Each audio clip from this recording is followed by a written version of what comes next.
Assalamualaikum warahmatullahi wabarakatuh, teman-teman semuanya di grup Asparagus. Pagi ini saya ini ada di Bismillahirrahmanirrahim. Assalamualaikum warahmatullahi ta'ala wabarakatuh. Alhamdulillahi rabbil alamin. Wa sallallahu ala sayyidina Muhammadin wa ala alihi wa sahbihi wasallam, amma ba'du. Betapa kaget saya waktu membuka YouTube. Di situ ada beberapa video dengan judul Gus Auzi meninggal dunia. Inna lillahi wa inna ilaihi raji'un. Setiap kewafatan seorang muslim itu adalah ibrah bagi yang lain. Dan sudah sepatutnya dan sudah selayaknya, apalagi di dalam kultur Nahdlatul Ulama, kita itu suka menanyakan apakah mayit ini baik, kemudian kita suka menjawab baik, begitu. Dan ini sudah dibahas ya oleh beberapa alim ulama. Dan mirisnya saat ini, dan sudah beberapa kali terjadi, banyak sekali terjadi, tatkala seseorang yang selama hidupnya itu membela nasabnya Bani Ba'alwi itu wafat, suka dijadikan bahan olok-olokan di dalam media sosial. Dan itu memang diajarkan dari si empunya, yaitu dari si Imbannya sendiri, begitu. Itu suka digembar-gemborkan sedari awal bahwa si Imban itu punya teman, yang mana temannya itu Habib sendiri, begitu ya, atau yang membela Habaib, dan mereka itu wafat, meninggal, yang mendahului si Imad, begitu. Nah, ini suka dijadikan bahan gorengan, dilemparkan ke publik seolah-olah wafatnya itu karena kualat terhadap apa-apa yang dikatakan sama Imaduddin. Sebelum masuk kepada pembahasan dulu ya, kita mendoakan mudah-mudahan Gus Auzi ini wafat dalam keadaan husnul khotimah, diterima Islam dan keimanannya oleh Allah Subhanahu wa taala, dilapangkan di dalam kuburnya, dibangkitkan beserta orang-orang yang soleh, dikumpulkan di dalam surganya Allah Subhanahu wa taala beserta Nabi Muhammad sallallahu alaihi wa ala alihi wasallam, dan keluarga yang ditinggalkan mudah-mudahan dalam keadaan sabar. Nah, apa yang kita saksikan di dalam video, yang mana videonya itu diambil oleh Muharrar ya, yang sering disebut kiai horor. Ini memang betul-betul horor, yang mana Gus Auzi ini, sejauh yang saya ketahui, beliau itu katakanlah kembali dari mendukung tesisnya Imaduddin. Jadi tadinya mendukung, kemudian menarik diri, begitu, sampai terjadi katakanlah yang disebut dengan mubahalah. Itu waktunya sekitar 2 bulan yang lalu. Dan agak apa ya, bingung saya ini kalau mau membahasnya dulu. Jadi karena ini orangnya sudah wafat, dan membicarakan orang yang sudah wafat itu tidak elok ya, tidak bagus, begitu, tidak baik. Apalagi di dalam perkara-perkara yang sedari awal kita ada sangkaan, dalam pengertian ini saya berbicara dari pihaknya Mukimat dulu ya. Berarti kan Gus Auzi ini wafat dalam keadaan katakanlah tidak ideal, begitu, dari perspektif mereka. Kemudian tatkala wafat dalam keadaan tidak ideal, dalam perspektif mereka itu menjadikannya konten di media sosial. Inilah yang menjadikan dilema, begitu. Jadi saya mau masuk ke pembahasan ini ya dilema, karena orang yang sudah wafat. Saya tidak masuk ke pembahasan ini ya dilema juga, karena ini dijadikan bahan gorengan sama Mukimat, yang mana akhirnya saya ingin menjelaskan dari kedua sisi dulu. Nah, yang dilakukan oleh Muharrar ini adalah suatu perbuatan yang keji ya. Orang wafat, ini diambil videonya setelah yang bersangkutan ini meninggal dunia. Itu di selfie, ngambil foto selfie, ngambil video selfie, kemudian berbicara innalillahi wa inna ilaihi rajiun, kemudian diperlihatkan kepada jasad yang bersangkutan. Ini macam apa? Muharrar itu manusia macam apa? Kok bisa seperti itu? Dan ini kan teman ya. Terlepas dari apalah ideologi kedua orang ini, berbeda pandangan terhadap satu permasalahan. Di mana moralnya? Dulu tuh ada YouTubers ya. Namanya itu siapa? Logan Paul kalau tidak salah itu. Dia datang ke Jepang, kemudian di Jepang itu ada satu hutan yang mana hutan itu sering dipakai untuk suicide, untuk bunuh diri.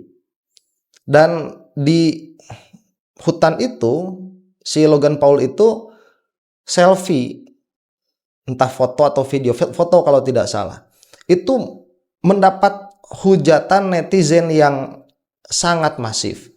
Padahal kalau kita lihat dari perspektif agama, si Logan Paul ini ya kafir. Orang yang mati bunuh diri itu juga kebanyakannya ya orang-orang kafir juga. Lah di Jepang kok zon kita kan seperti itu akhirnya.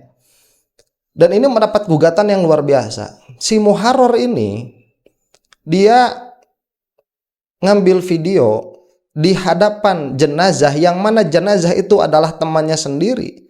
Malah dijadikan video untuk mengurai fitnah kepada orang-orang yang katakanlah masih mendukung atau masih di dalam hatinya menyimpan tasdik, membenarkan kepada Bani Ba'alwi sebagai zuriyahnya Nabi Muhammad Shallallahu Alaihi Wasallam. Ini adalah suatu perbuatan yang bukan saya katakan tidak elok ya, ini biadab perbuatan Muharrar ini. Dan entah tuh ada siapa satu lagi yang dihadapannya dihadapkan kamera, kemudian seperti memberi salam kepada kamera itu. Dan ini akhirnya dijadikan bahan fitnahan oleh beberapa channel yang saya dapati ada dari channel CAR News ya. Kemudian dari channelnya si Gus Ahong. Ya si Ahong lah kita katakan begitu. Ini menjadi bahan yang lihat ini setelah mubahalah. Setelah mubahalah 2 bulan dari situ. Kemudian yang bersangkutan Gus Auzi ini wafat meninggal dunia. Ini kita akan masuk ke situ ya. Insya Allah nanti kita akan membahas apa isi sebetulnya yang dikatakan oleh Al-Auzi di dalam katakanlah video yang mereka katakan itu adalah mubahalah. Nah cuman ya ini perkara bukan terjadi 1-2 kali. Ini sudah beberapa kali terjadi memang. Jadi kalau kita mau melihat kronologinya, kejadiannya, jangankan yang dengan jarak 2 bulan. Yang jarak langsung ini, kemarin kan ada tuh salah seorang kiai yang sedang berbicara di atas panggung mengatakan awas jangan sampai ikut pembahasan nasab, awas jangan sampai membatalkan Bani Ba'alwi begitu sebagai zuriyahnya Nabi Muhammad Shallallahu Alaihi Wasallam. Baru saja selesai berkata seperti itu wafat di atas panggung. Itu lebih dekat lagi jaraknya. Nggak menunggu 1 bulan 2 bulan itu, menunggu 1 jam saja tidak. Selesai berbicara langsung wafat. Itu ramai juga kemarin. Sekarang Gus Auzi juga demikian. Nah, kalau kita melihat dari perspektif kejadian yang berurutan, ini kejadian memang berurutan, mau tidak mau kita katakan begitu. Ini realitanya, 2 kejadian yang berurutan. Satu setelah mewanti-wanti, jangan sampai mewanti-wanti jangan sampai memutuskan atau mentasdik lah, karena kita tidak bisa memutuskan, kita tidak bisa menyambungkan sebetulnya. Ya keadaannya sudah seperti itu ya seperti itu. Saya ini anak siapa ya tahu, orang-orang mau bilang apa ya terserah begitu. Kita ini keturunannya Nabi Adam. Sekarang udah banyak orang yang mengatakan kita bukan keturunannya Nabi Adam atau Nabi Adam ini bukan manusia pertama. Ya keyakinanmu tidak akan bisa merubah kenyataan. Kalau kenyataannya Nabi Adam itu sudah manusia pertama, ya sudah demikian, apapun pandangan kamu begitu. Nah ini pun sama ya, apapun pandangan kamu, ini tidak bisa merubah realita bahwa memang wafatnya orang-orang yang dijadikan fitnahan sama Mukimat itu, ya demikian adanya.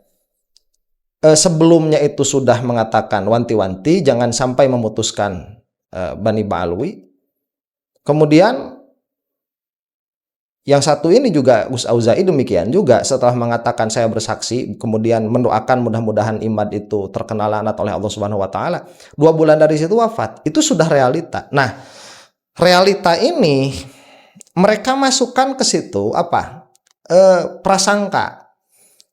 Jadi makanya kita itu harus jernih di dalam melihat permasalahan begitu ya. Realitanya ini orang menggugat Mukimad, bahkan sampai mendoakan Mukimad itu atau Imad lah ya dalam hal ini, sampai mendoakan si Imad itu apa? Kena laknat oleh Allah Subhanahu wa taala. 2 bulan dari situ wafat. Yaitu sudah realitanya, mau gimana lagi kita? Realita ini mereka masukkan, ini wafat gara-gara mubahalah. Ini meninggal gara-gara mubahalah. Itu apanya? Narasinya tuh. Nah, jenis fitnah yang dimasukkan ke dalam realita ini adalah salah satu jenis fitnahan terkuat. Ya orang mau tidak mau harus melihat 2 runtutan kejadian ini terjadi, kemudian disambungkan, disebut di dalamnya itu ini karena mubahalah. Dan orang yang sedari awal tidak memakai pola pikir yang benar, hatinya tidak hidup, penglihatan akalnya tidak hidup, ini akan sangat mudah sekali untuk membenarkan, loh iya ya ini gara-gara mubahalah. Padahal tidak ada hubungannya sama sekali. Kenapa saya katakan ini tidak ada hubungannya sama sekali? Yang namanya mubahalah itu dia mufa'alah. Dia harus ada dari kedua belah pihak. Sedangkan yang dilaksanakan oleh Gus Auzi ini mendoakan laknat, bukan mubahalah. Dari situ saja ini sudah terlihat bahwa narasi mubahalah sebagai sebab dari wafatnya Gus Auzi ini adalah narasi yang fitnah, diada-adakan, tidak sesuai dengan kenyataan karena mubahalahnya tidak terjadi. Sekalinya Mukimat itu diajak benar-benar mubahalah, mereka yang nggak mau. Sekali-kalinya mereka itu diajak mubahalah, mereka tidak mau. Mubahalah itu harus harus bertemu dalam pengertian harus saling lah minimal begitu ya. Kalau mau mubahalah online nggak tahu itu sah apa tidak nanti atas syarat dan rukunnya mubahalah, karena mubahalah itu ada syarat dan rukun itu tidak terpenuhi begitu. Nah itu yang pertama ya. Jadi Gus Auzi ini melaknat Imad betul, mendoakan laknat kepada Imad betul, dan saya pun melakukan yang sama. Makanya kenapa saya membahas ini dari perspektif saya, karena dari perspektif saya ini tidak buruk. Jadi ini orang sudah wafat begitu ya, kita masih membicarakan, iya tapi dalam perspektif saya ini yang dilakukan Gus Auzi ini tidak buruk begitu. Nah nanti akan kita bahas insya Allah. Nah jadi mubahalahnya tidak terjadi begitu. Ini bukan sesuatu yang faktual, mubahalahnya bukan fakta. Ya mubahalahnya tidak terjadi, bagaimana bisa dinisbahkan ini secara adat kepada mubahalah, wafat karena mubahalah dengan Imad misalkan atau dengan Mukimat? Yang nggak ada, tidak terjadi itu mubahalahnya. Tetapi dilemparkanlah fitnahan, sesuatu yang tidak terjadi pada kenyataan, disebutkan itu terjadi. Itu fitnahan tuh. Itu yang pertama. Yang kedua, pola pikir seperti ini sudah pernah saya bahas juga. Ini bukanlah pola pikir baru. Orang-orang Nasrani, tatkala mereka itu di zaman Rasulullah Shallallahu Alaihi Wasallam diajak mubahalah oleh Rasulullah Shallallahu Alaihi Wasallam, mereka tidak mau, malah mencari-cari alasan dan pada akhirnya hanya menyerahkan beberapa upeti begitu kepada umat Muslim saat itu. Malah mengeluarkan baju ya, jadi baju zirah, baju perang, kemudian senjata dan lain sebagainya, karena memang diajak mubahalah. Nasrani ini tidak mau, orang-orang Nasrani itu nggak mau saat itu, mengatakan bahwa jangan sampai kita itu bermubahalah dengan orang seperti ini. Tatkala melihat Nabi Muhammad Shallallahu Alaihi Wasallam itu berjalan dengan ada Sidna Ali di situ, ada Siti Fatimah di situ, ada Sidna Hasan Husain di situ. kita nggak bakalan menang, kata orang Nasrani. Akhirnya melobi Rasulullah Shallallahu Alaihi Wasallam karena memang tidak mau bermubahalah. Lah akhirnya terjadilah kesepakatan di situ, yang mana orang-orang Nasrani ini pada akhirnya hanya membayar upeti saja kepada umat Muslim. Dan uniknya kejadiannya ini fakta juga begitu, fakta juga. Tidak lebih dari 6 bulan, saya lupa waktu presisinya apa 3 atau 6 bulan ya kejadian tersebut. Dari kejadian tersebut Rasulullah Shallallahu Alaihi Wasallam meninggalkan dunia ini. Nah, sehingga di komunitas orang-orang Nasrani tersebar fitnah yang sama. Fitnahannya itu bahwa Rasulullah Shallallahu Alaihi Wasallam wafat karena mubahalah beliau sendiri. Itu bisa dicek. Itu menjadi menjadi argumentasi orang-orang Nasrani terhadap salahnya Rasulullah Shallallahu Alaihi Wasallam, karena bermubahalah tidak lama dari situ, 3 bulan atau 6 bulan dari situ wafat. Karena memang secara adat yang namanya mubahalah itu berlaku tidak lebih dari setahun begitu. Biasanya begitu. Jadi kalau misalkan ada yang bermubahalah itu tidak lebih dari setahun, itu laknat Allah Subhanahu wa taala akan terjadi kepada salah satu pihak yang bermubahalah ini. Nah, jadi sekali lagi polanya sama. Ajakan mubahalah dari Rasulullahnya terjadi, Nasrani menolak mubahalah itu pun terjadi, dan Rasulullah Shallallahu Alaihi Wasallam wafat 3 bulan atau 6 bulan setelah kejadian itu pun realita yang memang betul-betul terjadi. Setelah itu baru dikeluarkan Nabi Muhammad Shallallahu Alaihi Wasallam wafat karena mubahalah.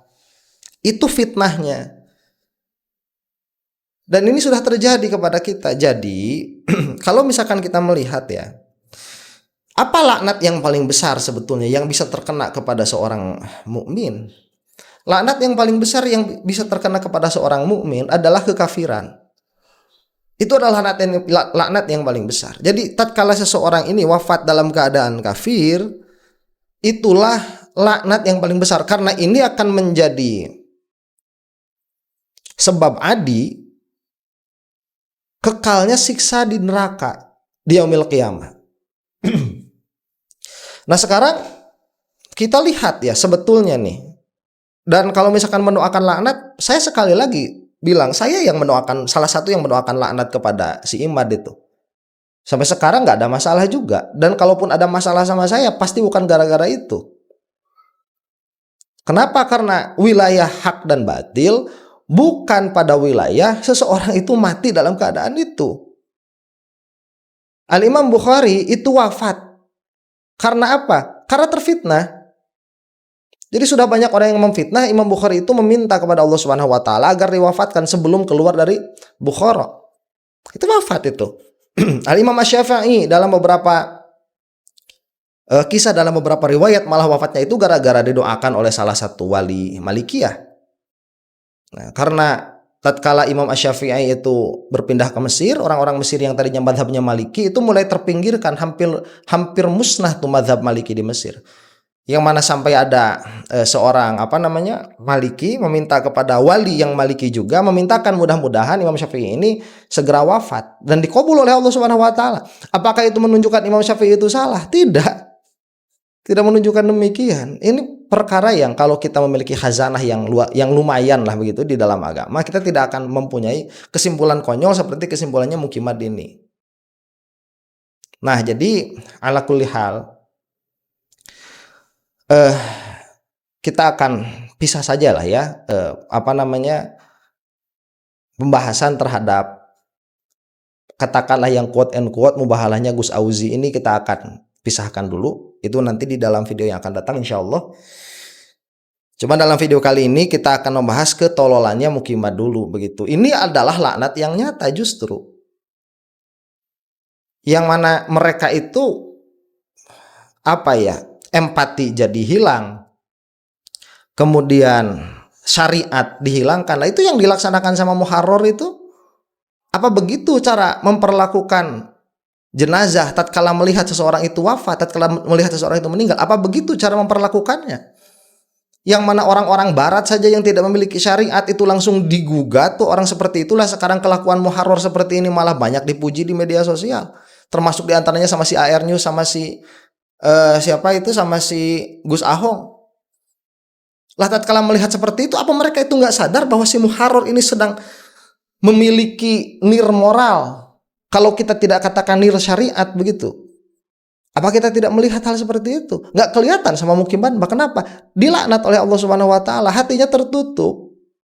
Tatkala dikatakan itu mubahalah padahal bukan, apa mereka itu kritis ke sana? Ini loh fitnah sebetulnya, bukan mubahalah, karena mubahalah itu harus mufa'alah, harus dua pihak. Apakah itu dilihat oleh mereka? Enggak juga. Kenapa? Hati mereka tertutup. Itu adalah laknat yang sebenarnya laknat. Tatkala kamu itu telah tertutup pola berpikir kamu, telah tertutup melihat sesuatu, ini mentatbik sebetulnya daerah mana, hukum apa yang masuk terhadap kejadian ini, dan kamu tidak bisa melihat itu adalah laknat yang nyata. Karena kalau caranya ini cara Mukiman seperti ini, berapa banyak orang yang sudah wafat, baik dari golongan Habibnya atau dari golongan kiainya. Apa ada kita itu tatkala misalkan kiai NU wafat, kemudian kita cari-cari ini orang itu Mukimat apa Mukibin ya, terus kita lihat, oh ini Mukimat di wafat gara-gara mendukung iman. Apa pernah kita kayak gitu? Atau nggak tahu kalau yang lain? Saya mah nggak bakalan mungkin sampai seperti itu, nggak bakalan mungkin. Nggak ada seperti itu. Nah ini suatu hal yang sangat disayangkan ya, cuman memang saya rasa perkara-perkara seperti ini tidak akan sampai berhenti. Ini akan terus-menerus terjadi karena memang sudah menjadi fitnahnya dan menjadi azab, menjadi siksaan bagi orang-orang yang memang sedari awal tidak menggunakan pola pikirnya. Kita itu sekarang sedang berada di dalam masa kekurangan kekurangan nalar. Kekurangan nalar. Siapa sekarang yang menyebutkan Nabi Adam itu bukan manusia pertama? Di kelompok mana? Di kelompok si Mukimad tuh. Itu adanya di Mukimad. Coba lihat yang aneh-aneh sekarang itu. Orang-orang yang kalau dibahas secara i'tiqad oleh ilmu aqaid, ilmu akidah, oleh ilmu kalam, itu kada ayyakuna kafiron. Secara i'tiqad itu kalau kita bahas dengan hal itu, adanya di mana? Di wilayahnya orang-orang iman. Nah kemudian kalau misalkan didoakan laknat, kemudian mereka itu wafat dalam keadaan itu khatir jiddan, itu perkara yang sangat mengkhawatirkan. Di mana sebetulnya laknat itu adanya? Ini mengkhawatirkan. Jadi ala kulli hal, saya rasa ini termasuk salah satu cara memfitnah yang lumayan dahsyat. Ya, kalau misalkan kepada orang-orang awam lumayan dahsyat karena mereka itu akan melihat kejadiannya yang memang betul seperti itu. Laknatnya dikeluarkan kepada imad, kemudian orang yang melaknatnya tidak lama setelah itu wafat, kemudian di framing ini gara-gara mubahalah. Oh, itu kena sama orang awam itu. Ya, ala kulli halin suruh siapa jadi orang awam. Kalau misalkan sampai tertipu ya sudah, berarti sudah bagiannya di situ. Nah itu ya. Jadi ya memang pada akhirnya kita itu harus menyelamatkan diri kita masing-masing. Pada akhirnya kita itu harus berpikir dengan pikiran kita masing-masing. Dan kita harus memiliki pola pikir supaya setiap kalimat yang keluar dari siapapun tentang apapun itu bisa sedikit banyaknya diteliti dulu sebelum dibenarkan, sebelum ditasdik. Karena tasdik itu adalah far'un an tasawwurih, itu adalah furu' dari tasawurnya. Jadi seharusnya kita mentasawurkan dulu ya apa itu mubahalah, atau kalau ada mula'anah apa itu mula'anah, kemudian kita mentasawurkan dulu apa syaratnya, apa rukunnya dari mubahalah, kemudian ini terjadi atau tidak, kemudian apabila tidak terjadi apakah bisa dinisbahkan seperti itu atau tidak. Itu seharusnya pola pikir yang ada di setiap umat muslim begitu, apalagi yang menisbahkan dirinya kepada santri salaf.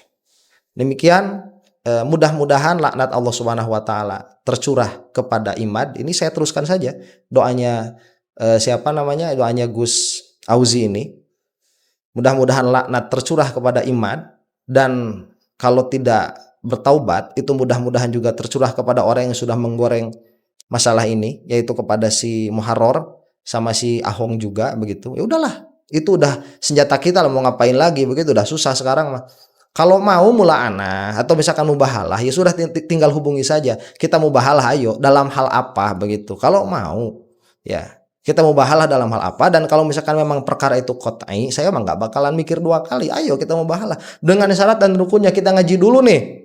Mubahalah itu syarat dan rukunnya apa? Kemudian kita musalamah, apa objek yang mau kita mubahalahi? Apakah saya akan berani atau tidak? Nanti kita lihat. Selama perkara itu qat'i, saya berani. Tapi kalau selama perkara itu zonni, ya memang cuman orang-orang yang nggak paham qat'i dan zonni yang mau bermubahalah dalam perkara-perkara yang zonni begitu.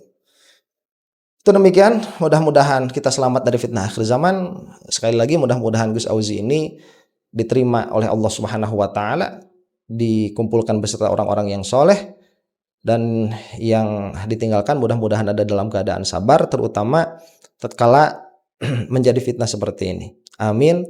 Wallahu taala a'lam bishawab. Assalamualaikum warahmatullahi taala wabarakatuh.